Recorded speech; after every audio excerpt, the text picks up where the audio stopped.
start by reading the land acknowledgement that we developed a couple months ago. The land on which we reside is the traditional territory of the Ute, Cheyenne, and Arapaho peoples.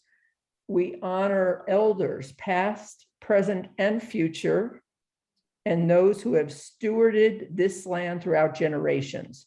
We also recognize that government, academic, and cultural institutions were founded upon and continue to enact exclusions and erasures of Indigenous peoples. Next, I just want to go through okay. As you're coming in, it would be helpful if you put your name, email, and affiliation in the chat, or next to your name. If you can't do that, go to more. I'm going to ask everybody to go into mute mode unless you're talking. Put your questions and comments in the chat. We hope to have a really lively discussion on a pretty complex topic. So we'll probably have Bridget looking at the chat and trying to gather questions and pull them together. And then please, when you do speak, turn both your video and your voice on so we can see you at that point. I want to start while we're still letting people in. I just want to start by going to the agency portion of the CAG meeting first before we get to our three presenters. Over the last few months, we've asked for a number of things from both the EPA, CDPHE, and/or Denver. One is the progress to fix failed institutional controls that would have alerted buyers of property in Operable Unit 1 that they could be buying an untested or unremediated property. The second is an update on the condition of the liner at Globeville Landing Outfall. Are there any testing or reports that can be made available to the CAG, and who is responsible for the testing and maintenance? The third item is an update on the investigation of potential violations of U.S. Clean Water Act at the Globeville Landing Outfall that have been documented, photographed, and videoed by CAG, Community Advisory Group. Fourth is the progress on the remedial investigation that's ongoing or being planned for Operable Unit 2. Documents would be appreciated if you have them in PDF format, or if you have them in a link that you can put in the chat. And then we wondered if the boundaries to OU2, Operable Unit 2, have been adjusted, and if so, if we could get a map. And the fifth is that we wanted an update on the sale of the Pepsi building in OU2. And given that we have a very tight schedule, I know we asked if the agencies had anything in writing, but since I see you all here now, welcome, by the way, I'm wondering if anybody from CDPHE or EPA has an update, or the city.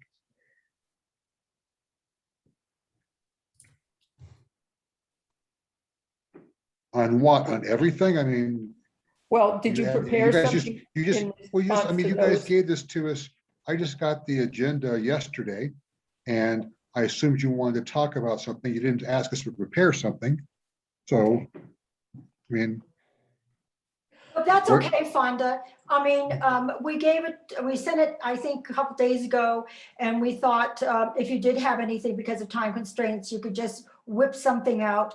But is there an update? Do you have a brief update on any of these points?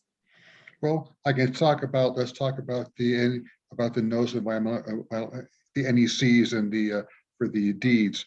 So a couple of things. First off, we do know that on one of the properties, yes. So what he's addressing now is the institutional controls. Okay, but we talked about it at length last time, so just an update. Okay, well, we're still looking at it. We had the AG's office to look at it, and now what we're going to hire a title company to look at the see what a typical, if someone was buying a property, what a typical title search would consist of, and see if those pick up the NECs on those properties. So I'm a Okay. real estate broker, and I can tell you that it was only on the very last property that we sold that they did a chain of title. Now, I don't know if it was because we alerted them to this issue, but for the most part, they do not go back for a long time with an owner's chain of title. So, but that's great if you're going to get a title company to look at it. Thank you. Yeah, and we do know that the one at 3518, they did it and it showed up, they contacted us and they've arranged something with between the buyer and the seller to be able to clean the property up. Okay. All right, well, it would be really great if we could get some of this in writing, and then it would also be great if we could maybe next month have consolidated reports on that. We know that we have an agenda that's pretty packed tonight, but given the Office of Inspector General's report that was just issued for 2022, which calls for an expansion of the work of EPA, both in environmental justice and in terms of, well, just calls on EPA to do a lot more. I think that sort of opens the door to getting more thorough reports in December and getting the agencies to talk about the impact of that new Inspector General plan for next year. So let's put that on the agenda. And I'm trying to see, I can't see everybody who's here. I do have new glasses. It should help some, but just trying to see if somebody from EPA is here. Yeah, so there is no additional information to give beyond the report that I sent, the update that we sent in October. We are still reviewing the quality assurance project plan. And that's just where the site is. There's nothing else going on. No Okay, meetings, no reports, no agendas, no messages, no talking about Okay. anything about OU2. All right, well, let's move on then. I think this is a really great agenda we have lined up. For those who are coming on, remember, keep muted until you speak. And if you can enter your name in the chat, it would just help us with keeping track of who's here, but it's, hopefully it'll be a lot of people and we won't be able to keep track. So I want to welcome everybody, CAG members. There's several CAG members, Community Advisory Group members here tonight, people on the advisory board. I want to say a special welcome to Adrian Pike, who's our Health Sciences Board member. And then a welcome to the agencies and to all the guests. I see several guests tonight that it's really great to see you all. So thank you for coming. We have 3 speakers. I'm going to introduce them all really quickly now so that after Kevin does his initial presentation, then we can go into Dr. Samet and Becca Curry's responses, comments, questions directly to him and sort of have a dialogue among the 3 of them. So here I go, fast. Kevin Beatty from Denverite is a multimedia artist who flung himself into the world of journalism, loves to use a camera and a microphone to tell stories about workers, the environment, social justice, and humans. His work, especially in the GES community, Global Area Swansea, is known to all of us. I'm sure you've all read his 2016 photo essay that explained the impacts of pollution on those 3 communities. I might put it in the chat, but I don't want to distract you with that beautiful article. And tonight, we're really lucky to have Kevin put his visual and mapping skills to work to educate us all on the EPA's inventory tracking chemicals that harm human health and the environment. So we're looking forward to that. Can you just wave, Kevin? Yeah, there's Kevin. And Dr. Samet is also here. Dr. Samet is a pulmonary physician and an, oh boy, oh boy, say it for me. Epidemiologist, whoops, and he's also the dean of the Colorado School of Public Health. His research focuses on the health risk of inhaled pollutants, particles and ozone in outdoor air, and indoor pollutants, including secondhand smoke and radon. For several decades, he's been involved in global health, focusing on tobacco control, air pollution, chronic disease prevention, and most recently, he served over the last couple of years in the forefront of all the work on COVID for Governor Polis. We look forward to his insights tonight and are very grateful that he's here. Thank you for coming. Our third guest is Becca Curry, Esquire. She's a veteran policy consultant with years of experience in state capitals in both Mississippi and Colorado. At Earth Justice, she advocates for air quality protections, clean energy, and stronger oil and gas regulations. And I just want to point out that after working throughout the Colorado state legislative session this past winter, she and Ian Tafoya, who is one of our advisory board members, authored a great article in the Colorado Sun this July on their work during that session and all their work to place environmental justice at the front and center of several bills. And as they define environmental justice, it's the right of all people to breathe clean air, drink clean water, participate freely in the decision-making processes, and experience equitable protection by environmental policies. So thank you, Becca, for joining us. Okay, I think I covered everything. Why don't we go ahead then, Kevin, if you want to screen share? Sure. Hello. Man, Thank you. got the screws on me this time. It's presenting EPA data to a bunch of EPA administrators. I will hope to get this right. So this is from, one moment. Okay. So I'll start with this. This is the story that came out in April of this year. It was part of Denverites Map Week, which is a week of cartographic-based stories that we do.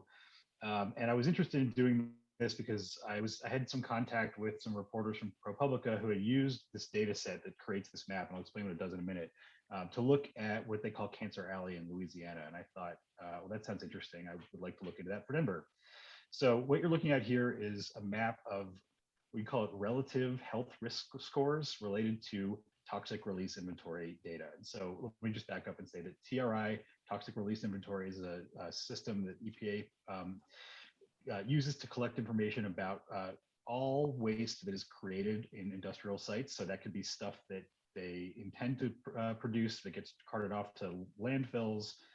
It could be releases of air quality that are accidentally released, and it's all logged into this massive system. It is voluntary, so I'm sure Rebecca will have some things to say about concerns about how accurate it is. But so essentially what EPA does is they take this information from all these industrial facilities, talking about all the stuff that they've released, and they create a different data set, which is called a risk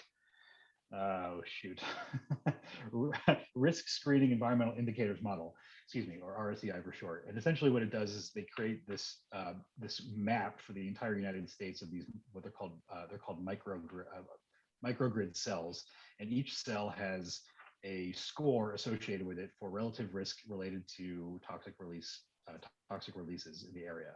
So what you see here is this map. Actually, let me scroll down and show you that this is the map that shows sort of the ultimate score of risk for the Denver metro area. And so each of these squares basically accumulates each of the toxic releases for each area. And then they sort of model how each of those chemicals could possibly radiate from the space where it was released. And then it's multiplied by something called a surrogate dose, which is essentially it's a score for how potentially dangerous that chemical could be.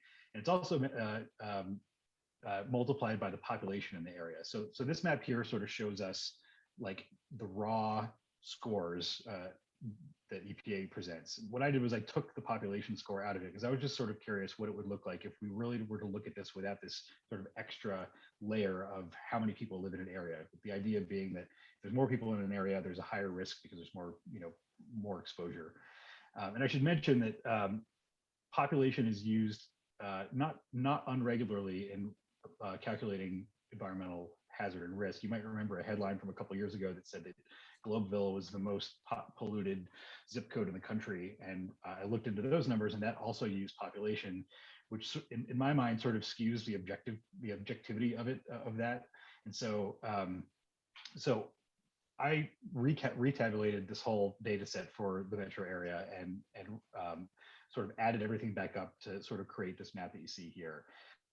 And generally what it shows us is that there are 5 hotspots for the metro area, 1, 2, 3, 4, 5, where the risk scores without this population lens is highest. And the one to the far left is the largest of all of them. And I should mention that these are all 2019 risk scores, but when I look back going to, I think I went back to 2016, the 2016 to the 2019 maps are all pretty similar. So we didn't see a lot of variance between the years.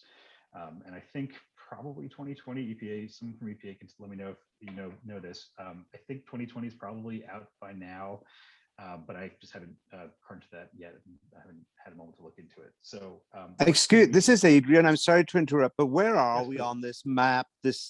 You've taken off the grid, so I can't tell what region we're at in that hotspot there. Can you see the map of Denver? I can see that, but the one on the left of it, I can't make out where that is. Is that part of Globeville, or? I would be happy to show you. So that's actually Lakewood. We can zoom in here. This will take a second because this is a pretty large and complex data set. So give it a second. Yeah, so this is Lakewood. We have Colfax coming right through here. This is 6th Avenue here. You've got Sheridan, or excuse me, Sheridan, Wadsworth. Anyway, so yeah, this is west of Denver, not Globeville. Globeville will be this neighborhood, right? Be Wheat Ridge, probably. Sorry? It'd probably be Wheat Yeah, Wheat Ridge. Yep. We've got Wheat Ridge up here, Lakewood here. I don't have the city boundaries drawn out for those other cities, but it's sort of that area like Colfax and Kipling. That's what this intersection is right here. So anyway, yeah, so this is, essentially like very top level, like this is what we learned. This is where, EPA's own, own research says, this is sort of the highest concentration of risk without the population lens going through that. And in this story, I went and sort of broke down each of these 5 areas. The biggest emitter is this biomedical company called Terumo BCT. And you can see that this map here is just a map of the risk associated with chemical releases from Terumo BCT, and it stretches throughout the entire metro area. And you'll see a hard line here and here where it stops. That's just because I only tabulated an area within a square like this because my computer just simply couldn't handle much more than that. And so, what I can do when we get to a Q&A period is if anyone is curious about specific chemicals that come up in any one of these given squares, I can tabulate that for us really quick and take a look. For instance, I did do this already for one of the squares, like right in the middle of the Terumo patch here. And there are a whole lot of chemicals that are associated with that square. Most of their risk scores are pretty low, but you have this one here, ethylene oxide, which is very high. And I just want to reiterate one thing here, which is that all of these risk scores are relative.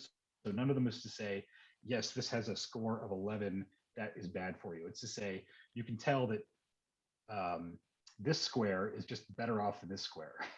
And, essentially saying that there is not like a threshold to say that, if you live here, you're definitely going to get cancer. That's not what this is saying. This is Adrian again. I just want to make a comment. Ethylene oxide is typically used to sterilize a sterilizing agent. So that's maybe if it's a biomedical company, that's maybe why they're using it. That's exactly right. It's a facility that sterilizes medical instruments and chambers that are, yep, you're exactly spot on.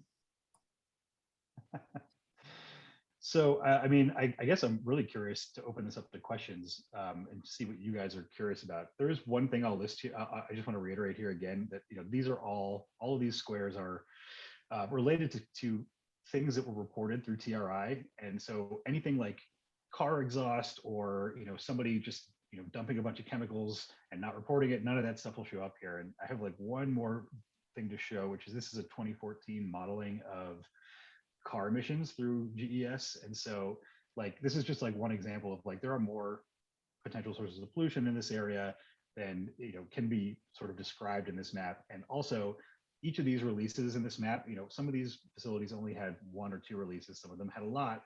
And this encompasses all of the reporting from 2019. So it's not to say that like there's always an ongoing plume coming from each of these places, but relative risk for 1 year, this is sort of how they calculated all that. So Kevin, I'm wondering if maybe this would be a good place for Dr. Samet or Becca to, or you yourself. What I see when I look at that is I see what's missing. Suncor, the industry around, the river. Maybe you said it, but you were going so fast, I might have missed it. Sure. Like what is and what isn't shown and included in this inventory that EPA has created. And Sure. So again, this being a mapping of a different data set, this only includes releases that were reported to the TRI set. I should mention that Suncor is in this. It's this little dot right here. But yeah, so these are only releases that are reported to the TRI system that are then converted into a mapped risk score. And I can pull up the Suncor specific thing here. If you give me a sec, yeah. So here's a closer version of this. Here's Suncor here. Each of these blue dots are TRI reporting facilities. So you can see that there are a lot in the North Denver area. And in fact, if we look at a map, so this next thing I'm going to show you is not risk. This shows the number of releases for each square. I did at one point look at this for the whole region. If you look at the Western United States, the further you go north from Denver, the more releases there are total. It doesn't mean they're all dangerous releases, but there's just simply cumulatively more releases per area. And you can kind of see that each of these releases has like a very large sort of like radius around them. So so the more releases you have, they sort of like pile up on each other on this screenshot here.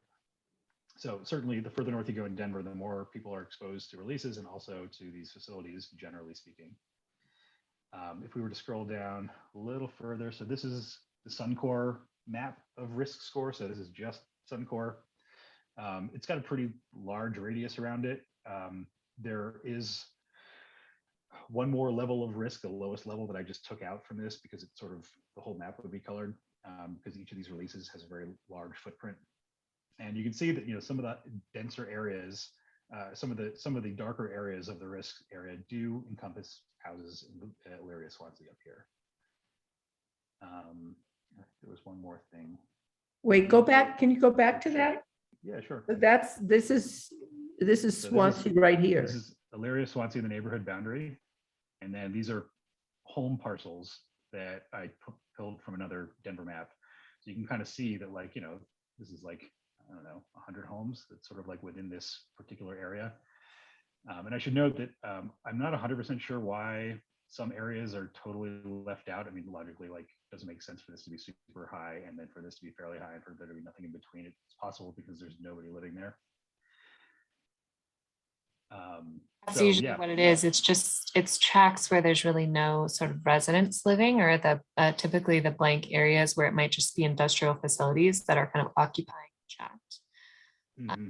But yeah, these RSEI scores are really valuable, and probably the reason why we see a bit more of a plume in Lakewood is that they tend to focus a little bit more on risk of sort of long-term health impacts like cancer, and ethylene oxide, which is coming off that facility in Lakewood, is particularly a dangerous carcinogen, and so that's why plume looks visually so much larger than sort of the plume that's surrounding Suncor.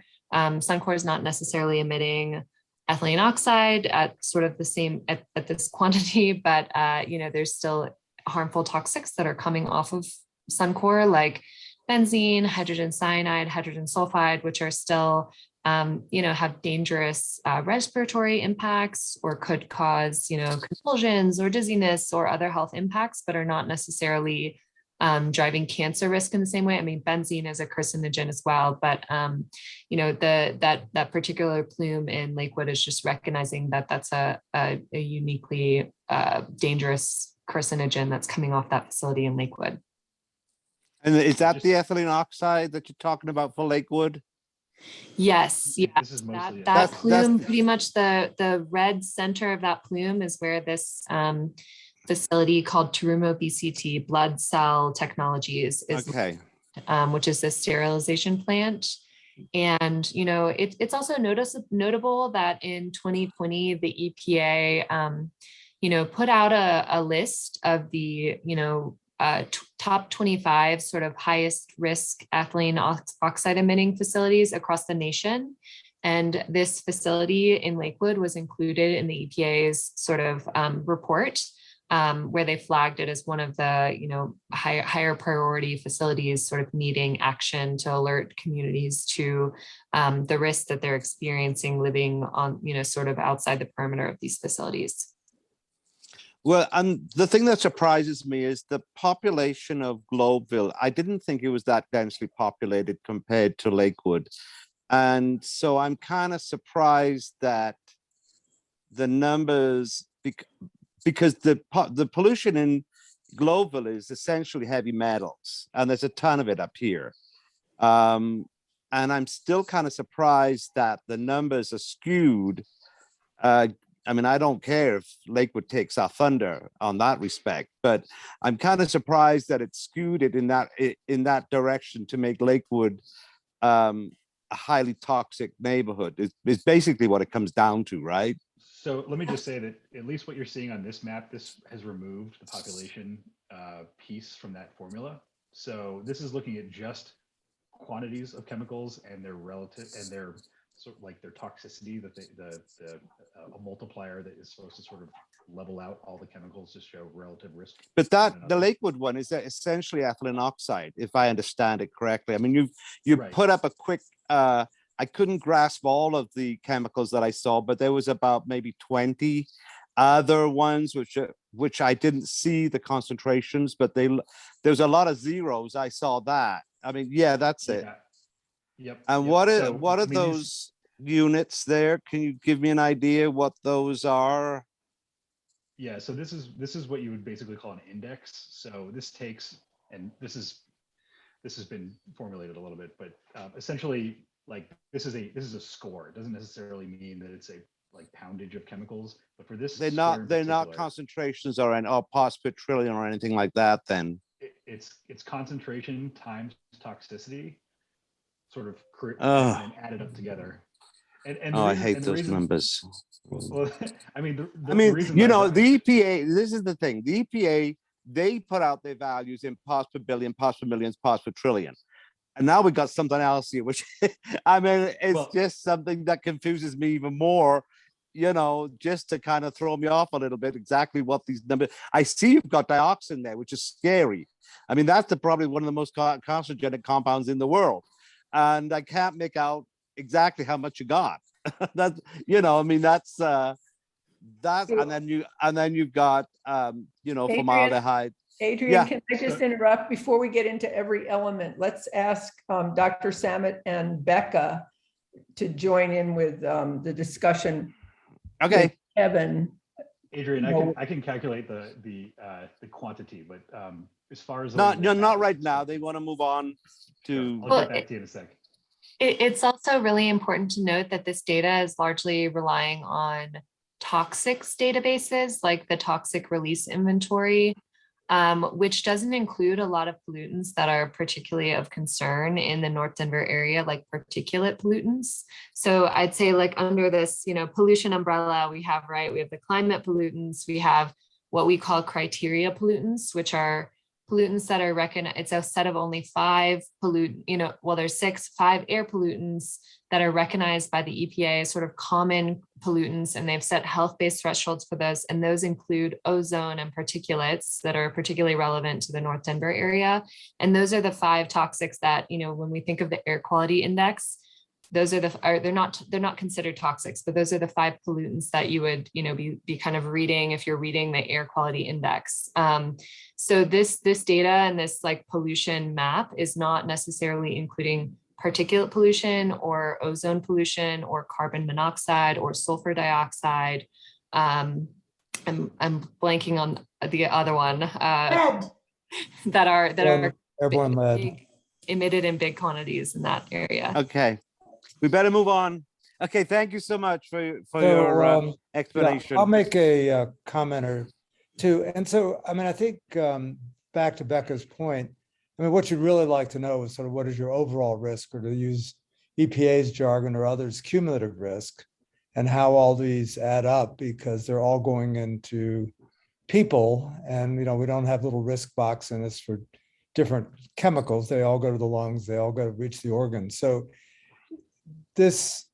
what the TRI does is it gives an index of how the agent distributes itself geographically.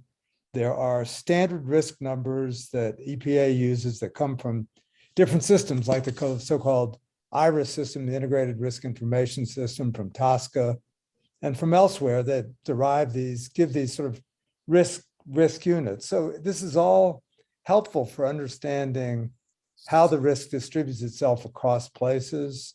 And I think EPA actually refers to these sort of screening measures, which they are. So it's helpful for understanding the exposures and the potential risks of a selected group of compounds. I think the other point to make, and this is where new technologies can help, this isn't exactly necessarily what people are breathing in or ingesting in their homes. These are not a measure of actual exposure to individuals, which gets to be much more complicated to sort out, but they're a good relative index. And I think, as Kevin indicated, sort of the relative hazard of that particular place and what's in the air or the soil, the water there. And again, just to point out, it ignores all the major so-called criteria pollutants governed under the Clean Air Act, sections 108, 109. So I'll stop. Yeah. One other thing, Kerry, this is Jesse. The TRI is not voluntary. The TRI is mandatory. Companies are required to put data, and it collects information on chemical waste that's managed to recycle through energy recovery, which is pretty much burning fuel. Treatment, if it's done on site, disposal, if it's managed by someone else, or if it's released to the environment. Thank you. Totally. And while it is mandatory, maybe it's also important to flag that, the TRI is both extremely valuable and it's also has flaws. It's valuable because it collects and centralizes a lot of data about emissions from, tens of thousands of facilities across the United States. But, notably, this is self-reported data. Sorry, I have a 16-month-old hanging out in the other room. This is self-reported data. So there's no sort of validation or verification of the data that is reported to the TRI, and that is really notable. And we've seen some instances in Colorado where there has been, I would call it fudging of some of the TRI data. For example, a really clear example, last year, a coalition, Air Toxics Coalition here in Colorado pushed for a bill that would require fence line monitoring at the Suncor refinery and several other refineries, or not refineries, several other facilities, including 2 others that are in North Denver, one of them being a Phillips 66 products terminal, which is essentially the endpoint of a big pipeline that's bringing refined fuel all the way up from Texas, and another products terminal a little further north, closer to Henderson, that's a Sinclair terminal that's bringing refined fuel all the way up from all the way down from Wyoming, as well as one additional facility down in Pueblo. And, as facilities began to, at one point, the bill used the language that would have sort of identified facilities as needing to install these systems based on the amount of toxic emissions that they reported to TRI. And when 3 of these facilities sort of realized that this bill was coming, they turned to the EPA and revised their data significantly down. One of the facilities just shaved off 5,000 pounds of benzene emissions. So they went back, and the law does allow facilities to sort of go back and revise their data that they're reporting to the TRI, without really any limitation. They just need to provide some explanation. And in this one, they said, oh, we did an audit. It was a very brief explanation, but that was 5,000 pounds of benzene that was just shaved off of their numbers, and would have made it that they would not have fallen under the requirements of the new legislation. That's outrageous. I just want to say that. Yes, yeah. I think it's just it. outrageous. I cannot believe it's done. I cannot believe it's allowed to be done. I did research for 50 years. We were petrified if we ever published a paper that had one number incorrect. And here you are telling us that they are just fudging numbers all over the place. And I'm just disgusted with the whole thing. I just want to say and, that. I wouldn't say, I often actually mostly say that over-reporting is typically a bit more common because, it gives a cushion, and there's, that's typically maybe more of the case. But in this particular instance, there was a very clear, you were going to fall under the requirements of the bill. And we saw 3 of the facilities sort of immediately turn to the EPA and all revise their data, historical data, to kind of try to slip out of the requirements of the bill. Luckily, we're able to identify the same facilities by sort of referring to them in a different way. But I can share a news article about that if you're interested. But the point I just want to make another comment, because I came from Wales, United Kingdom. That's where I was born. That's where I grew up. And, I was raised on the mountains in Wales, which is fresh air. And I cannot believe here that the children in this state, in this country, are exposed to these pollutants constantly, every day, and nobody seems to think anything of it. I just do not understand how this has been taken for granted. I just don't understand that. It's become a norm. Well, I think we're all concerned. That's why we're here, but. Yeah, but I just don't know where the hell the EPA is in all this. Why is this still ongoing? I mean, I've only joined the CAG for, 2 years, Bridget, and it seems like, my hearing is that it's been going on since the inception of the smelters up here in Globeville, where I live. I mean, it's just nonstop. Maybe we could ask Dr. Samet to comment on the health impact of all this garbage. And well, I was wondering if we could sort through this for the layperson. I mean, we saw Kevin's reports on the chemicals that are on the TRI, and then we saw your line on traffic, and we heard discussion on the end of the pipelines.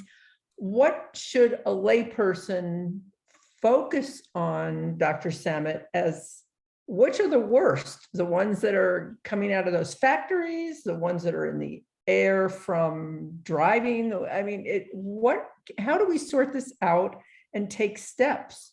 I'm pretty scared, and I know other people who are on this call are scared that we just don't even have a handle on where to go here. So, a couple points. I mean, obviously, there's an awful lot wrapped up in this question. And I want to say a couple things first. So, I mean, in defense of EPA and the Clean Air Act, air quality has improved incredibly in the 50 plus years since the Clean Air Act was passed. I mean, I think that has to be acknowledged. And, my early studies with air pollution, we were talking about levels, in the particle levels in the hundreds of micrograms per cubic meter. So we've done some things. We've cut off how high things used to be. I think on the alarming side, on particles, for example, research that my colleagues have done, I've done over the years, we continue to find that even though we've lowered particle levels, we find risks. And that's posed a real regulatory dilemma for EPA and for other organizations. So, just back to the fact that whether it's food, water, or air, there are chemicals there. There's no doubt. And the mix is changing. I mean, great example, everybody's heard 4 letters now, PFAS, for example, the so-called forever chemicals that are in our water systems, major problems down in Colorado Springs, just as one example. They're going to be everywhere. So, I think where the TRI figures in is it gives people a sense of what is in their neighborhoods. And I think that's what's important. And then, having learned what's in your neighborhood, I guess, of course, the next question is, what are you going to do about it? Or what can you do about it? And if it's a polluting facility, then, it's hard to say what one individual does, but I think what neighborhoods can do is make sure that those facilities are operating within the limits imposed by, state and state agencies and EPA. So that is important. I mean, I think, if you want to be scared, I think it's easy to start listing out thousands of compounds with long names that we are all exposed to that are part of our society. And I think probably, to me, one of the scarier things is many of them are untested before they get out in the marketplace. There are just thousands of chemicals out there that have never been screened for toxicity, because that's not the way the marketplace works in the United States. So I think, the visible sources, and I think the work that, Kevin did sort of highlights the fact that there are data that are useful on what's happening in your neighborhood. And then they have to find out that those sources are in fact doing what they're supposed to do to control releases. And one thing about the TRI came from EPCRA, the Emergency Planning and Community something else, community partnering and community. Wow. I think it's Response. Okay. Right to know. Community right to know ask. Yes. Right to know ask. Yeah, that's it. And this came at a time as a response to the disaster in Bhopal, India. All of the chemical facilities, they got people living around them. And the Bhopal, India just highlighted what a risk that was. And this was a way to understand what is the risk. And what Kevin put out there by removing that population is just the raw risk of facility, without knowing how that risk is compounded by people out there. So it's just different ways of looking at stuff. And EPCRA, what it's looking for is that preparation. And within that preparation, companies, wow, it's been a while since I did this. Companies have to put out a planning committee that is made up of local people, local response agencies, and the community itself, so that people are informed of what's out there, especially to plan for an emergency. If there's a release and they need to get out, the next 2 blocks from the facility, that there is a plan. The people that live in those 2 blocks know, and that's really what's behind all of that stuff. TRI was just a program created during that portion. So it's a combination of stuff that is trying to keep everyone as safe as possible with the information that we know today. And as the information develops, that's all that's out there. Jesse, is there an evacuation plan, an emergency plan for Suncor? Got no idea. That's just beyond my knowledge.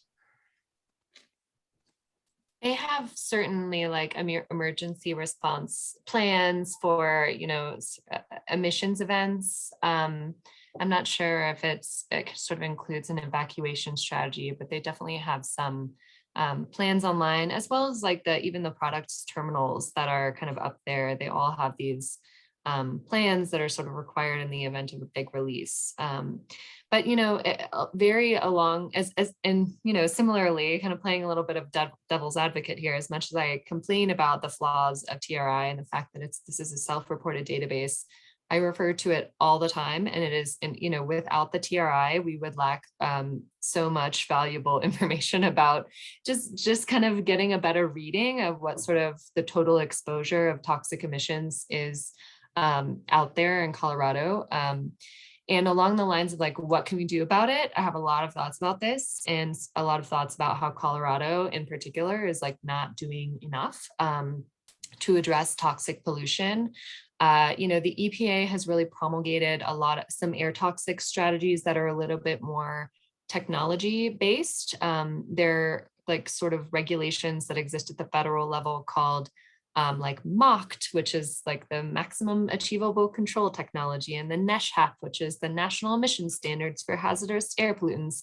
And these federal regulations are essentially geared at making sure that each sort of facility is following the best practices of the best performers in its industry at controlling toxic pollution. But by focusing on these facility-based approaches where we're only looking facility by facility, we're kind of missing this big question of like, well, what about the cumulative impacts? What if I live in this area where I'm not exposed to just one facility? There's like 70 in my neighborhood. And so a lot of other states have like gone further than what the EPA has done. And instead of focusing on just technology-based regulations, they've started to adopt health-based strategies where they have set, health-based standards for air toxics, and have actually like translated those. And by like a, health-based standard, I mean, if I'm someone standing in Globeville, what is the safe level of benzene in the air? Like, what is the point at which it becomes unsafe? I'd say it's very low. And actually, like, California uses, for example, an 8 parts per billion. So they, and there they have set this health-based standard for not only benzene, but for a very broad range of toxics. And they actually translate those health-based standards into facility permits to make sure that collectively facilities are not emitting not like too much of that toxic to mean that, community members are now breathing like unsafe levels. They're actually like have tied permitting to health-based standards. And here in Colorado, because we've only really adopted the technology-based approaches from the EPA, and we haven't done anything above and beyond, we're sort of missing that health-based approach to regulating air toxics. Right now in Colorado, we have health-based standards that are set only for the criteria pollutants. And so there's only, 5 health-based standards here in Colorado. And those are ones that are written and adopted here in Colorado from the EPA. But states like California, Oregon, even surprisingly like Kentucky and Georgia and Texas have really robust state level air toxics programs that are shifting the way that we're regulating air toxics into something that is more based in public health. And I know that there are efforts to sort of bring that approach here to Colorado. I think while we consider ourselves a leader in climate, we are very much behind the curve when it comes to regulating air toxics and adopting some of those health-based strategies here in our state. So, yeah.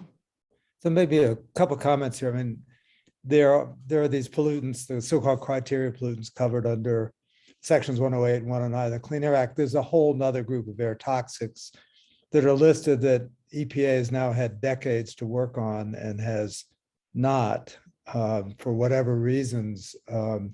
The Toxic Substances Control Act was actually amended, revised, and probably 4 or 5 years ago was the Lautenberg Act, and it actually did represent a step forward in the regulation of toxic chemicals. EPA is still struggling with some of the mechanisms for evaluating the risks of those.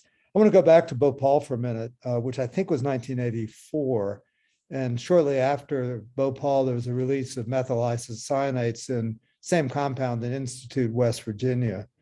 And I was part of a group that did a very large study in Charleston looking at air toxics and their health effects on school children in Charleston. And I'd say one thing we did was we set up monitors for organic toxins across the community. And of course, they were there. And in that community, as in some others, people lived very close to fence lines. And, there was the gradient you would expect. I bring that up in part because if your communities are interested in learning more, the next step is to say what kind of monitoring could be done for one or more signature compounds that can be monitored with relatively feasibly and with relatively low cost. A particularly useful indicator, benzene, for example, can be monitored, others can be, and whether, if there's a next step is to say, okay, here's these estimates from the TRI, but what is actually in our communities, and they're not necessarily going to be the same. But, at least in terms of benchmarking the TRI against what's in the air, what people are breathing in day to day, what's in their homes, there are ways to, approach this, albeit costing money. Yeah, I'm glad you brought up monitors, as I've talked a little bit earlier about, sort of some of the flaws of the TRI and the fact that it's self-reported data. When we, self-reporting is just not enough. But when we actually monitor, we're, directly measuring the presence of toxics in the air that we're breathing. That's proof. It gives us sort of valuable information about the actual concentrations of air toxics. And not to mention TRI is typically reported as like, I emitted X pounds of the toxic over last year. And it doesn't tell us essentially like a snapshot of what that means in terms of like in my breath, like how many toxics are in, did I just breathe in? And so monitoring can usually give us that better granular data that's more of a snapshot of the air and can tell us like in this sample of air, it's 8 parts per billion of benzene, or it can very clearly sort of show the concentrations rather than giving us like a total estimated output in terms of pounds over the course of the year, which is less helpful. So not to interrupt, but No. the people in Globeville-Swanson-Elyria, they know that they're sick. They have asthma, they have COPD, they have thyroid issues, they have endocrine disruption issues, they have cancer, they have low birth weight babies, they have all of the above and more, which are typical of communities which have been ignored and have been subject to racist policies and programs for decades. And they want it to stop. And so the reason that we are having all of these discussions and to invite you wonderful people to come is that we want to move the ball down the court towards helping them, one, to understand the cause of their malaise. Before Bruce Lamphere came, I don't think anybody had really addressed why all these people are so sick. I think that they were looking for answers, and that began the discussion. And so that's the point of what we're trying to do, to learn. So I really appreciate the information. It's very helpful. And I just wanted to give you that background. What has happened to the community health impact assessment, the community health assessment that was to be done?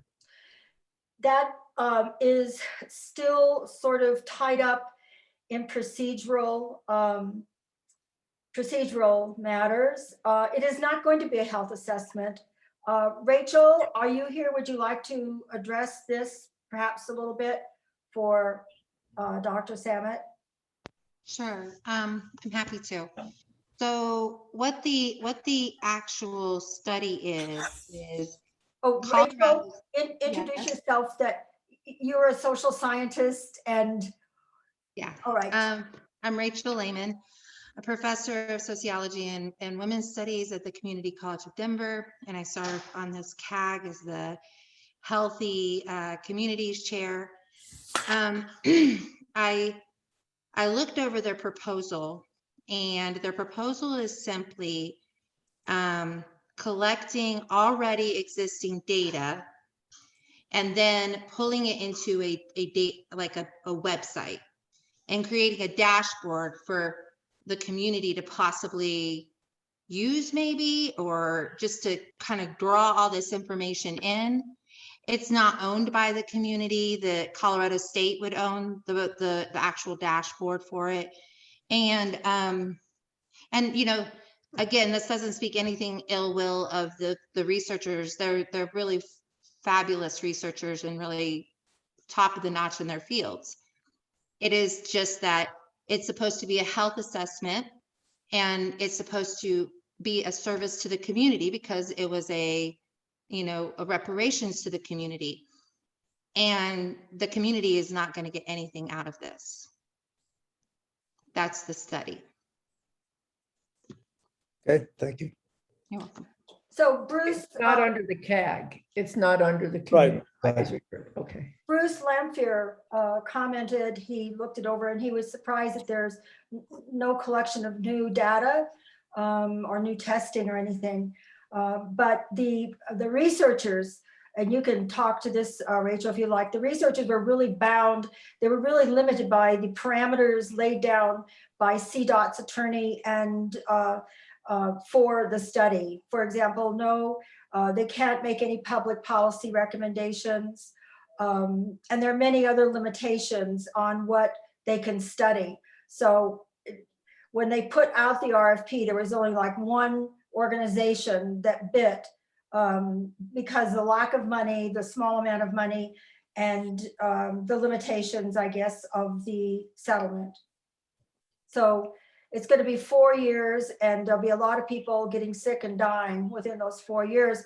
And it seems to me we already have enough information through CDOT's own studies of pollution in the area and other people's documentation. We already have enough information to know that there are enough bad things out there that we could start cleaning them up so that people are not suffering.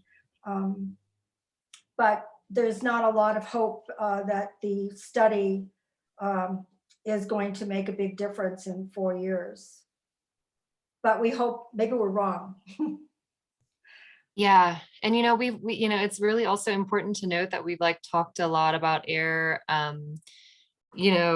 like PFAS came up earlier, and that is a huge, and that's when you think of toxics, it's easy to talk about them individually and what's safe, on an individual basis from toxics, but what is happening in North Denver is really this chemical cocktail of, and I think much more research needs to be done about not what's a safe level of an individual toxic, but how these toxics are interacting and how air toxics are also compounded by toxics in the water like PFAS. I don't know if, the state 2 years ago sort of adopted the EPA's sort of health advisory for PFAS, which is 70 parts per trillion. And a reading from Suncor's discharges earlier this year detected those PFAS constituents at over 1,000 parts per trillion, so over 15 times the state limit. And the Suncor's water permit is currently up for review. Actually, the draft of it just came out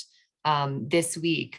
And, that is going to be a place where the state is moving to put an enforceable PFAS limit into the permit, which will be extremely meaningful for, to actually have Suncor under a legal obligation to clean up their act before they're discharging directly into the South, into the South Platte. So, that's this other compounding question, and why these health studies, I guess I'm hearing that it's less hopeful than I'd hoped for, but why these studies can help kind of shed some light onto all these compounding impacts, where it's not just one toxic, it's not just air, it's water, it's multiple toxics, and so better understanding those impacts.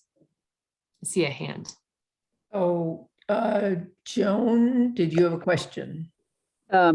Yeah, Rebecca, was there I know we have a problem currently with CDPHE and the revelation that the air modelers couldn't do their job. And I'd always been curious about Suncor. I know years ago that Cherokee Power Plant, they didn't, there had never been a modeling of air toxics from Cherokee. And I was wondering, I thought I read somewhere that somebody actually was trying to independently look at the air models for particular pollutants? Like there's 189 chemicals, from the Clean Air Act, and they're all coming out of Suncor air. Well, actually not permitted, but they are releasing these. But I was wondering if have you heard any more, if they've done any kind of air modeling for the maximum exposed individual, you know what I'm saying, where, yeah. Has anything like that come up? I could have sworn I read something recently about that. Yeah, for sure. I know that, and I think you're kind of talking about the recent Attorney General's sort of assessment of the, the whistleblowers' complaints with the modeling, which was a little bit more focused on modeling of minor sources. So Suncor, being a big refinery, kind of falls into this category of a major source. And when their permits come around, they already like need to do some modeling to at least measure how they're going to be impacting these health-based thresholds for these 5 criteria pollutants. Right. This is also why air toxics is so hard, because it's really complex. It's really complicated and complex, right? So we have these health-based standards for those, but outside of that, they're not doing modeling for impacts of air toxics outside of these 5 criteria pollutants. And part of the reason why they're not doing that is because there's not sort of a health-based limit for those. So by like doing some of the things that I was talking about like setting health-based limits for a broader range of toxics, like outside of the criteria pollutants, we could spur more of a consideration of, health impacts at the time of permitting. For example, Suncor's most recently finalized permit, so not the one that was sort of up in discussion at the end of last year, but because that one's still not quite final, but the one before that, Suncor requested a limit of hydrogen cyanide in their permit. And you would think great, like they want to limit their hydrogen cyanide emissions. No, it actually, like when it became something that was listed in their permit, it qualified as a federally permitted toxic. So it actually exempted them from a lot of reporting requirements under CERCLA and EPCRA, these sort of community right to know acts that, were mentioned earlier on. And, because we don't have a health-based limit to sort of guide what an appropriate level of hydrogen cyanide would be, the level was just set pretty much right at what Suncor requested. Actually, it wasn't even set at what Suncor requested. It was set at 150% of the level to like give them a bit of a cushion. So, when we don't have these health-based standards for these broader toxics, it's these levels in these permits are really sort of arbitrary in a way, because, we don't have really anything to measure them against. Here in Colorado, at least, other states are doing it differently and have adopted health-based standards for a broader range of toxics. And so at the time of permitting, there's more consideration about how each facility's emissions are going to trigger a potential exceedance of those health-based standards. So, and yeah. I was just going to say that, what is your point of view? I can see this is a topic that you really love, and we're so happy to have you, Becca. With so many new chemicals, untested chemicals, as Dr. Semet pointed out, and the PFAS, the 9,000 now, which are fingered as the reason for the reduction, 50% reduction in sperm fertility in males in the last 40 years. I mean, these are really dire consequences. Dr. Semet, how do you think the EPA is going to be able to approach any of this huge looming problem that they've been wrestling with for decades? You mean all the chemicals, Bridget? Or The chemicals, the PFAS chemicals, the endocrine disruptors, all this stuff well, that's killing us. I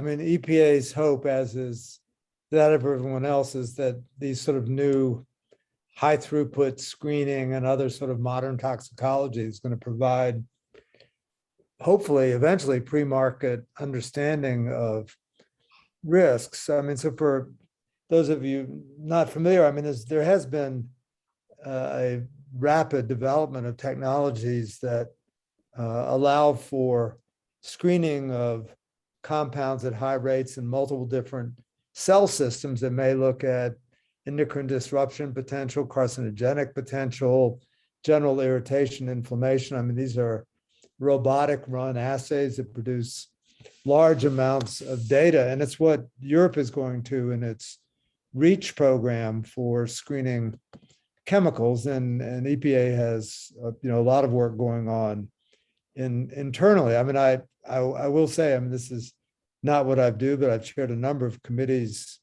at the National Academy of Sciences addressing utilization of these tools for risk evaluation. And that's our hope, because there's too many compounds. Everybody's looking for ways not to use animal bioassays. They're expensive, insensitive, and we don't like to do them. And so I mean, that is what EPA and others are looking for. And I think hopefully we will get there. There's a rapid evolution. I mean, these same kinds of methods are used to look at, pharmaceuticals and risks, and also to screen for activity of different compounds. So there's a lot of this kind of work going on. So hopefully this new technology will become, I guess, accurate enough in predicting toxicity that we can trust it. So when we can't even, when the American Academy of Pediatrics suggests 1 part per billion of lead in school drinking water, and Denver is still hanging on to EPA's antiquated 15 parts per billion is just fine for children, we've got a long ways to go, huh? Well, we keep learning. And I think that's probably the real point. I mean, some of us have been around when lead was in gasoline, and Yes. think how much smarter we might have been had it not been. Right. So, we learned. I mean, the lead's a great example because the threshold keeps getting lower and lower and lower for exposure to children. Yes. Well, in Globeville, Swansea, and Elyria, the soil is contaminated with lead. EPA used an action level of 400 parts per million for lead and 70 parts per million for arsenic in the delisting, saying that those areas are all cleaned up and safe and tidy. And that's just one source of lead for the children there, whose now elementary school is 50 feet from the freeway. So, I mean, we've got a lot of issues in a small community. And sometimes it can seem overwhelming. And Absolutely. Help is not coming fast enough.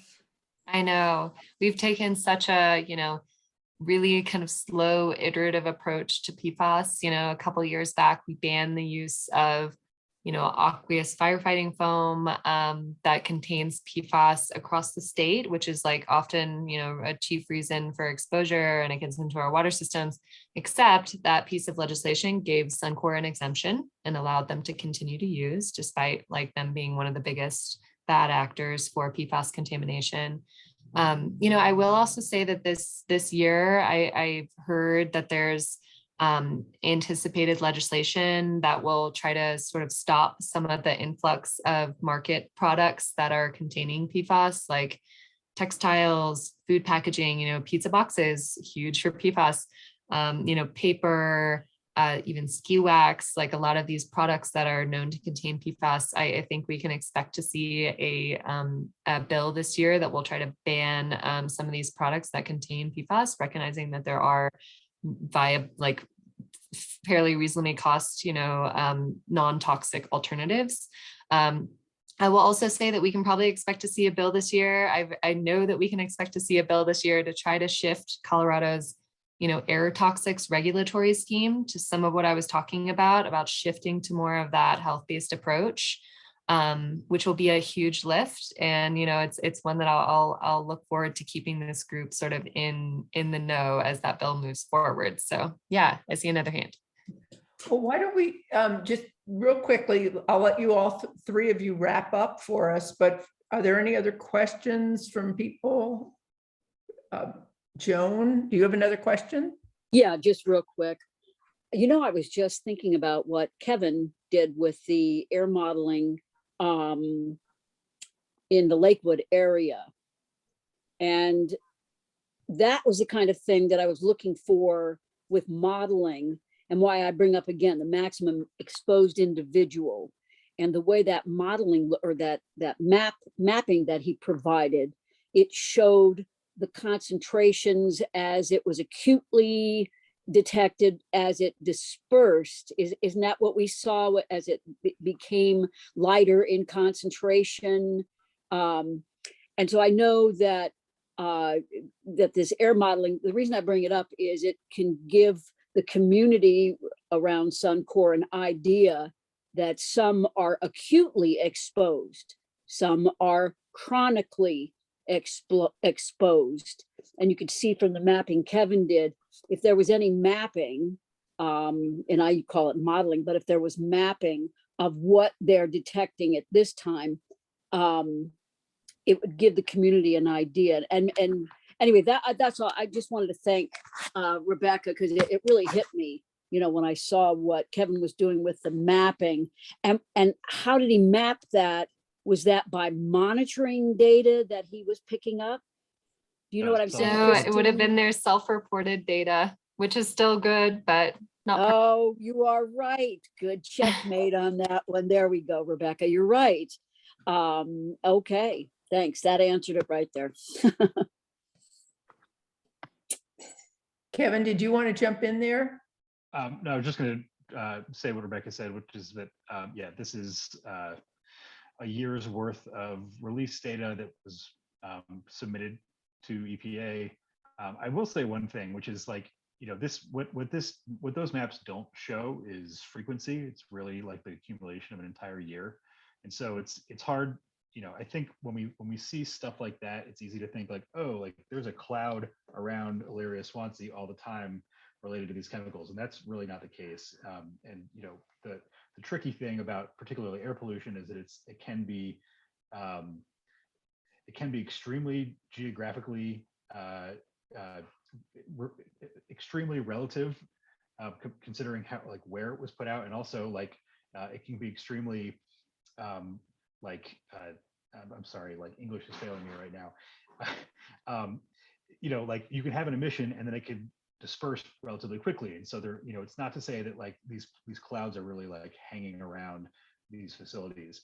And I will just add one thing, which is that there's a researcher at National Jewish who did a study of Elyria Swansea in Globeville, where she actually had air monitors attached to people. And what she found in her, you know, sort of like limited scope study was that most air pollution that people were encountering while they had their monitors on was actually in their homes while they were cooking. So these are people who didn't have or didn't use ventilation in their kitchens. And so like that was, you know, like at least for like the week that they had this monitor on them at all times, like that was sort of like the highest concentration and most regular concentration of air pollution. And so, you know, all of these things sort of combine to, you know, create somebody's experience of their environment. And you know, if there was to be a toxic release while she had these monitors on people, like maybe her data would have looked different. But like on a normal average day, like it's probably cars, it's probably stuff in your house that like you're most exposed to. And John, I actually wanted to ask you this. My understanding is that we actually don't have good science on short-term impacts from some of these chemicals. It's really what most of the science has looked into is sort of like long chronic exposure to things, especially like you know, like ozone and stuff like that we're getting out of tailpipes. I mean, like, do we have a good sense scientifically of like sort of like what a single short-term exposure from, let's say, a dangerous chemical would really mean for someone? Well, you know, yeah, great question. Depends on the chemical. I mean, that's the easy answer. I mean, if you take formaldehyde, where you have short-term risks and long-term risks. So, you know, we know some of the short-term effects, obviously irritation, for example, exacerbation of asthma, worsening of asthma, but then longer-term cancer risk or perhaps, you know, effects on the brain. So, you know, for some, I mean, and if you look at what EPA's IRIS assessments do, they will look at the short-term and long-term effects. I think for some of these, you know, chemicals, sorting out what might happen during some peak exposure from a release versus the long-term, Kevin, I mean, totally agree. We get a little bit lost there. And if we say, well, gee, that was just a 10-minute exposure, but it was way up here, that may be important. That's true, for example, sulfur dioxide, for which some people are very sensitive. Mary, would you like to say something? Mary's from the community and has suffered many consequences of living there. Okay, well, somebody just mentioned that that it's just a little while that you might be affected by this. If you take a drive on 76 or I-70 and you look at Suncor and the companies around it that are spewing this smoke, it's going all the time, all the time. But anyway, I just wanted to say, you know, I don't think it's just the cooking or whatever, but I was there for the first I-70 and I saw what was going on for the I-70 that's been put up now, and after they took the bridge down.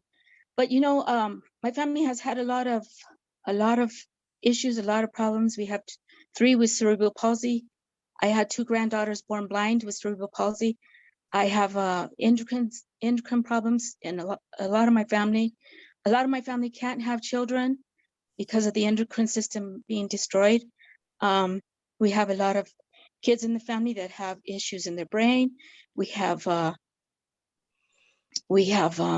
back problems that they've gotten surgery from, just all kinds of surgeries. My daughter's had 13 surgeries, and we've suffered a lot. And there's a lot of different issues in the neighborhood, a lot of different places that spew out different contaminations in the ground, in the air, the lead, the Suncor, totally all the time. I was 5 blocks from Suncor all my life as a kid, and my family has really been affected. And I talked to a family yesterday that, you know, they just lost their mom, but she started to tell me all the situations that her family had, which were the same as ours: cancers and brain problems and just all different kinds of things. And I was like, wow, it sounds like I'm talking to my family, you know, but you know, it's going on and on and on and on and on and on. And I just get really irritated. And, you know, it's for people to say that, oh, well, the people brought it with them when they came from Mexico or Ethiopia or wherever they came from, you know, and it's just not right. It's just not right what's going on with these people in this neighborhood.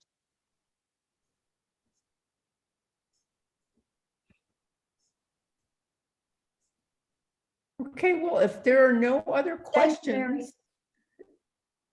is there, yeah, thank you, Mary. Are there any other questions? I see some people that I don't know that might have a question and just not be comfortable, but if you have some, now's the chance. Otherwise, we'll hope to see if we can get Kevin to work with us on some more site-specific data if we request it from you. Do you think we could do that? And I don't know, is there anything else? Would any of our 3 guests, we really appreciate you coming out tonight. I know it's the middle of the week and you're probably tired, but it's really important for us to bring this to the public. And that's what I think we were able to get that discussion going tonight. So we really appreciate it. Do you have any ideas for wrapping up or any final words you want to say?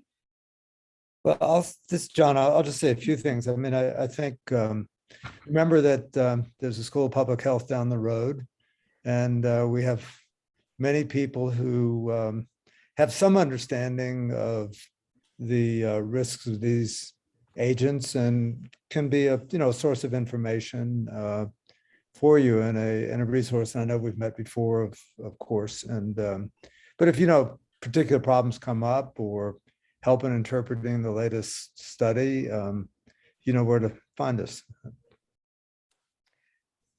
Thank you. I appreciate that. And I think we all do. And then we have all our agency people who probably appreciate that offer as well so. I just want to say thanks for having me, and I dropped my email in the chat. I see that. I think the last thing I'll say is that, like, all of our journalism, we sort of view this as a partnership with the people who we serve in this city. And so, feel free to shoot me an email anytime if there's something that you're curious about. It can be something as little as what's that weird thing on my block, or something as serious as there are, increased health concerns in my neighborhood. We really need a two-way communication with the communities that we serve to do a good job. And so that is a good way to get in touch with me if you want to do that. Thank you. Similarly, I'm so grateful for you all to have me tonight. And this is air toxics is the utmost important. I think, when we talk about when we talk about environmental justice, and we talk about air toxics, like air toxics really are, the set of pollutants that come with the greatest risk. And it's such a critical area of my work. So I really enjoy any opportunity to speak about air toxics. And I also think that there's some genuine opportunities to advance the ball this year, that the climate is right to kind of, and I think the state realizes that they're not doing enough on air toxics, and the governor's budget just came out last week and had significant, we're talking in the tens of millions of dollars of investment planned for air quality infrastructure and monitoring and increased staff for the division. So the time is right for us to make a big push, and I'll love to circle back with this group as we get closer to the legislative session to kind of share some opportunities to help push these big things home and kind of switch Colorado to more of a health-based regulatory scheme to address air toxics. Well, thank you. Speaking for myself and possibly some other people here, we kind of wear two hats. We have the CAG, the Community Advisory Group, which is fairly narrow in scope because of CERCLA and what we can look at and what was initially described, from the smelters.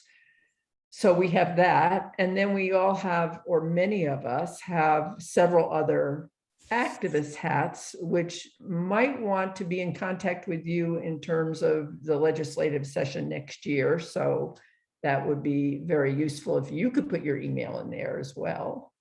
Sounds great. I did pop it in there. And, Okay. You all are the the experts in environmental justice, really. And so, yeah, looking forward to increased collaboration. Yeah.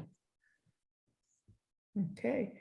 Well, I appreciate it. Does anybody else from the agencies want to offer anything? Otherwise, I think we should let our guests go. And I would like a few people from Community Advisory Group to stay on to address the question of Spanish interpretation. We need a little help. But if our guests would like to go and eat dinner, we appreciate it. Thank you. Goodbye, everyone. Nice to meet you. Thank So you. Good night. we realize that a lot of, there's a number of meetings tonight in the Global area, Swansea area. So there aren't a lot of people from that area here. But when they do attend, like Yadira and some other people she knows, it would be really useful to have Spanish interpretation. And so Bridget is looking into what that means in terms of Zoom. It means some money, and she thinks it's easy. I think it's difficult. But if there's anybody in this meeting who has expertise on it, it would be wonderful if you could help the CAG, because Jesse often can speak Spanish to some of the attendees sort of in the meeting, but that's not quite the same as having simultaneous, like having two rooms and having the simultaneous translation, which I think we did when Dr. Lamphere was here. We did it, but just know that we really would love some help. This is Adrian. Didn't they use Google Translate or something the last time? And I thought that's. Yes. Doctor, I thought she did. She used on her PowerPoint, on the bottom of her PowerPoint. Yeah, I thought that worked. Didn't it work? Yes, but that's only if you're using PowerPoint. So it's not, what we really need to have is the ability to use a live translator. Oh, it doesn't work with actual speech. No. So we need to have the Zoom component. And my understanding is it's $79 a month to get that. And then plus we have to have a translator, a person to do the translating. And, it's always easy to raise a few $1,000. It's expensive. It is expensive. It is expensive. Yeah, it is. But it's so important for us to be able to reach out to the community, to be able to have that capacity. And Yeah, so we're really working hard on that. And money is no object, Christine. What? Money's no object. We can get the money. We, Yeah, I don't know if maybe I'm seeing if Jesse might know, or Janine, does the EPA fund that for other community advisory groups? Good evening, everyone. This is Chris Wardell with EPA. We have a limited English proficiency program that's offered through our Office of General Counsel. I don't know, we've done it with other CAGs before, but just want to kind of remember the focus of the CAG is very Superfund specific. So we wouldn't be able to, you know, if we're talking about a CAG meeting here like tonight, we'll be specific to Superfund, we'll be specific to the community that is needed. Chris, let me interrupt just for a minute. We would be talking about a lot more Superfund issues if EPA, CDPHE, and Denver would share some of their information, their documents, their meetings, but they don't. So we have to piece things together. And that's why sometimes our meetings are not really full of Superfund items. And that's been a problem ongoing for years. And it was highlighted when the EPA decided not to come to our meetings and to just give us a little one sheet redundant Bridget, summary. can you let him finish, please? Okay, sorry, Chris. I'm sorry. I'm not going to finish. Can I see your face? No, I'm with my family right now. We're just trying to get dinner done and kids to sleep. I understand. But again, the focus of this community advisory group really needs to be focused on Superfund issues within the community, involving the entire community. And this is where we can have, like you said, your initial question about translation services. Some of that can be offered through our LEP program. I think it's called Limited English Proficiency. We've done this before, I think, at Colorado Smelter. We've had some translation. This is way before pre-pandemic. So I don't know how it would look like, you know, if we're doing virtual meetings or not. But I'm more than willing to explore that.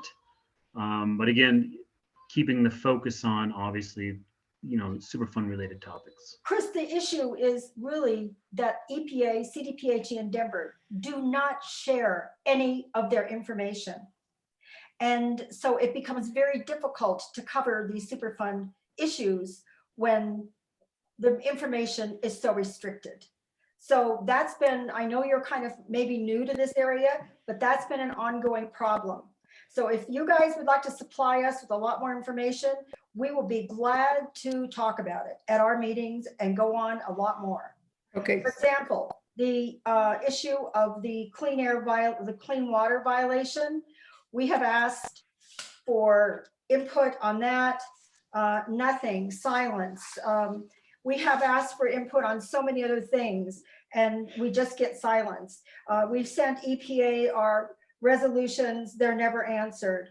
So, you know, it's been sort of a rocky road to keep this going for 5 years with so little cooperation. And thank you, Janine, for always being there. We really appreciate it. And Fonda, but it is a problem with transparency. Transparency is a big problem with the agencies. So, yeah, if I could just soften that a little. All right. I hear you, Bridget, but I mean, in my opinion, I think we feel a little left out, for example, of the remedial investigation process. We know Chuck has looked at some technical documents, but that's going to be wrapped up in a bow without real CAG involvement, and that kind of thing does concern us. So it would be, I think that was one of our 5 issues, and maybe we could just have that on the agenda in December. Is that, if possible? I mean, December is always a tough time. But I do hear you, Bridget, and I do agree with you that the reason CAG gets bogged down is that a lot of the work on the Superfund is not subject really to our advice. And we feel that we are the advisory committee and we should have a little bit more input. And I'll give you the classic example, which I know Janine remembers and Fonda and maybe Jesse, but the clean up the OU2 Globeville project was really violated. It wasn't really an emergency at all. And we couldn't get to the point where EPA would admit that it was subject to, well, the EPA wouldn't listen to the CAG on that, no matter how hard we tried. So there is a kind of a frustration. And I hear that in Bridget's questions. Oh, but you make it so much nicer, Christine. Well, I'm not that nice, trust me.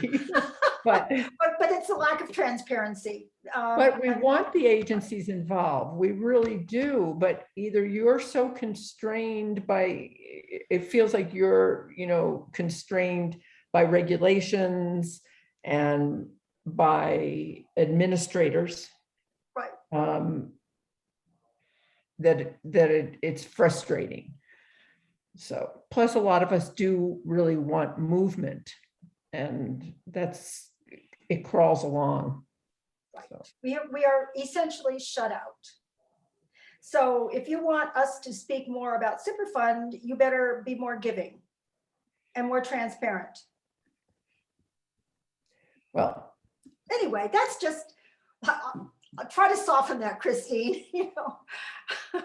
So something that I would really like to point out is that Superfund by nature is a very slow process, incredibly slow. Yes. And with the current contracting situation that the federal government, including EPA, has to follow, it's even slower, but it is also very methodical. And so it's not that that the EPA and the state don't want to hear your concerns.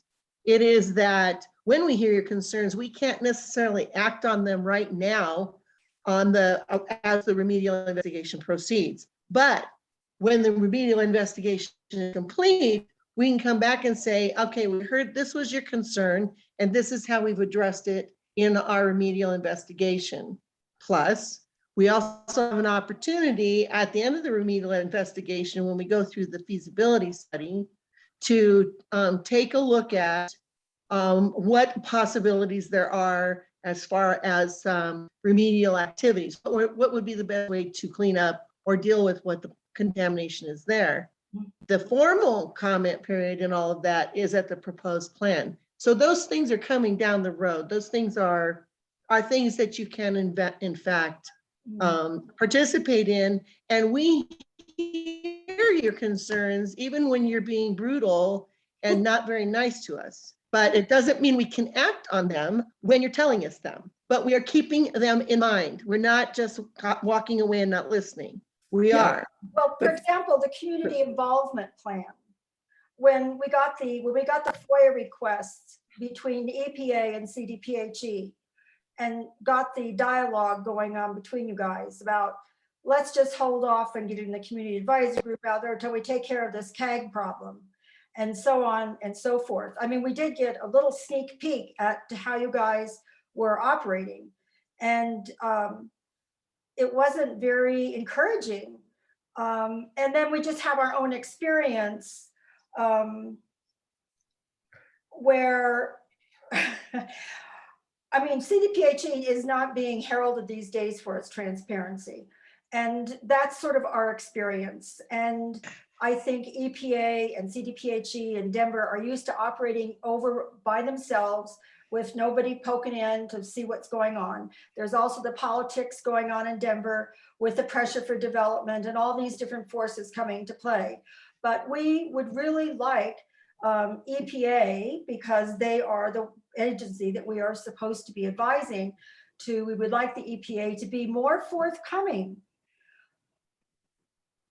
And Yeah, the assumptions that underline the remedial planning that's going on are not being determined by the community. So the assumptions are being set by Denver in private with you guys, just like the last time around. And we don't know what they are. And then we'll get hit with the plan at the end and we'll have 3 weeks or whatever it is to respond. But it's just like zoning. It's too far down the road at that point for the CAG to have any input. That's, and you know what? We may just be losing until we rewrite CERCLA. the CAG is supposed to be an advisory group. It is not supposed to be just like a public, another community organization. And we're supposed to be involved at every step along the way. I don't know if the agency people have had a chance to refresh their memory of the guidelines, EPA guidelines for CAGs, but we're supposed to be involved every step of the way as the planning goes on. And that has just clearly not happened. And I know, Janine, you have been a soldier here, attending every meeting, and we are so appreciative of you. And I just hope you last to make it to retirement. Okay. All right. Well, I think we should wind up instead of just. I do have my hand up for a reason. I'm not just waving at you. Okay. The real reason that I unmuted my camera and my mic is to point out to you that Joel Miner, who is now the environmental program director at the, or manager, sorry, environmental program manager at the State Health Department, and who is working diligently to be more transparent and to drag the department into the 21st century, offered to come speak to this group and offered a translator and was declined. I just want to point that out to you and have you chew on that for a while and figure it out. We did not decline him coming. We said Yes, that you we did. had a full agenda and we would like to put him on our agenda. For 2 months in a row. I'm just pointing out that that's a fact. And so notice he has not asked again. I don't know. It might mean a little reparation from the CAG, between the CAG and Joel. Just saying, just suggesting. I can't commit him to anything, but I was witness to it and included on the correspondence. So just wanted to bring that up again. Okay, Joan. Thank you, Janine. Joan, do you have a question or? Well, I certainly wanted to thank Bridget for continuing, good heavens, for continuing this dialogue on that. You know, this Superfund site has been around since for some time. This is not just, it just happened. Remember, we got involved in time critical action and we didn't even know who the PRP was or who the lead agency was, didn't know too much. But this is 2021, almost 22, since 1999. And there's still a lot of concerns, but what we're seeing is CDPHE is involved with operations and maintenance on a delisted site, but CDPHE is not the lead at this Superfund site at this time. Isn't that correct, Janine?